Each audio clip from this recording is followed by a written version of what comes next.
Hey everyone, welcome back to my channel. Today I want to talk about the new movie, The Life of Chuck. If you end up enjoying this video, please consider liking and subscribing. That way the world does not end in my lifetime. As soon as I saw the trailer for this movie, I knew it was going to be one that I might potentially love, so I had to check it out. The synopsis is as follows. From childhood to adulthood, Charles Chuck Krantz experiences the wonder of love, the heartbreak of loss, and the multitudes contained in all of us. So without further ado, let's get into the 6 things that make a movie great. 1.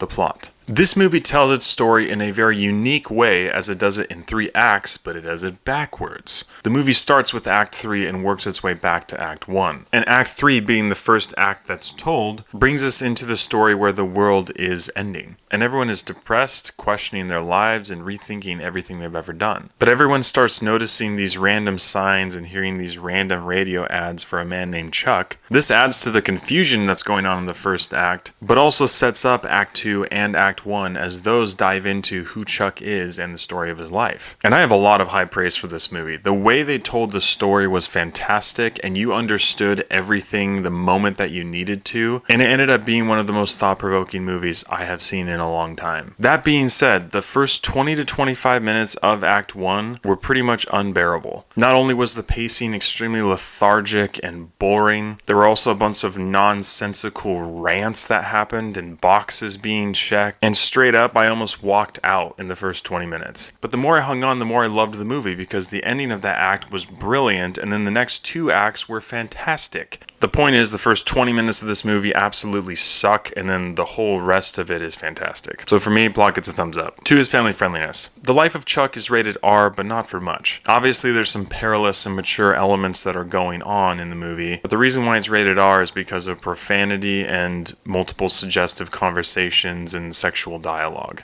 Everything else about this movie is completely tame, so use your discretion, but for me, family friendliness gets a 50-50. 3 is acting and script. The acting in this movie was great, barring different parts of the first act. Now, admittedly, I am not a huge fan of Chiwetel Ejiofor, but his acting in Act 3 was fine. It's just the script that completely screwed that whole act over. Once you clear Act 3 and all of the ranting and monologuing that's going on there, all of the acting and script of this movie is awesome. Every moment holds weight and value and makes you think. Tom Hiddleston plays Chuck, and as you explore his life in Act 2 and Act 1 and begin to understand what's going on in Act 3, it just makes you think deeper about Chuck's life and your own. No acting performance stood out to me as the best, but everyone seemed to be enjoying what they were doing, and they seemed to be giving it their all. And like I mentioned, the script for this movie was very well thought out, except for Act 1, which really just frustrates me. It's like admiring a beautiful canvas, but noticing that there's just poop wiped over a third of it. And you're like, man,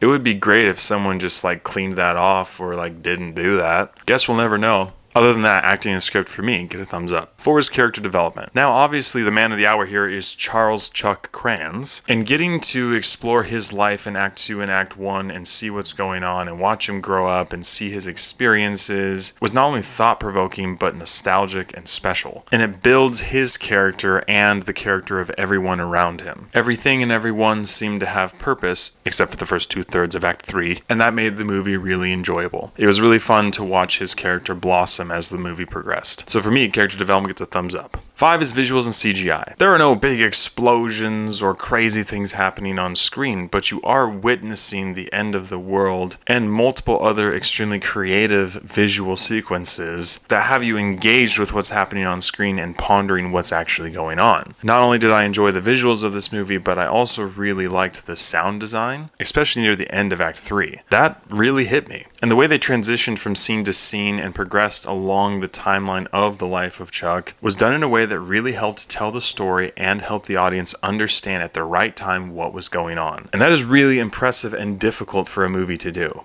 But this one did it. So for me, visuals and CGI get a thumbs up. And 6 is rewatchability. The Life of Chuck clocks in at just under 2 hours long, and the runtime seemed to really work for this movie.